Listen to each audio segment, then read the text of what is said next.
Have you ever wondered how a chatbot understands and responds to your messages? Well, today, we delve into the fascinating world of chatbots and code a simple one using Python. In the realm of digital communication, chatbots have emerged as a significant player. They're everywhere from customer service to social media. They're designed to simulate human conversation and are powered by rules and sometimes artificial intelligence. To create a chatbot, one doesn't need to be a programming guru. Even a basic understanding of Python can get you started. So put on your coding hats and join us on this exciting journey. The first step in creating a chatbot involves defining a dictionary of responses. This dictionary serves as a repository of potential responses the chatbot can provide.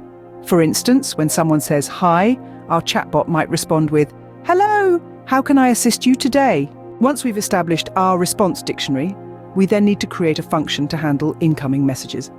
This function, let's call it get_response, will take in a message, convert it to lowercase for the sake of case insensitivity, and then check if the message is in the responses dictionary. If it is, the function will return the corresponding message. If it's not, the function will return a default message, such as, "I'm sorry, I didn't understand that." With our response function in place, we can then create a main loop to facilitate the conversation.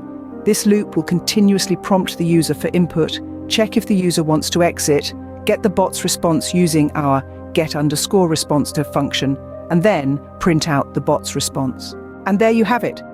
With just a few lines of Python, we've created a simple but functional chatbot. Remember, this is just the tip of the iceberg. Chatbots can be as complex as you want them to be, with many incorporating sophisticated machine learning algorithms to understand and respond to a wide range of inputs. In summary, we've learned that chatbots work by using a predefined dictionary of responses and a function to handle incoming messages. They then use a main loop to facilitate ongoing conversation. By understanding these basics, you're well on your way to creating your own advanced chatbot. So, until next time, keep exploring, keep learning, and keep coding.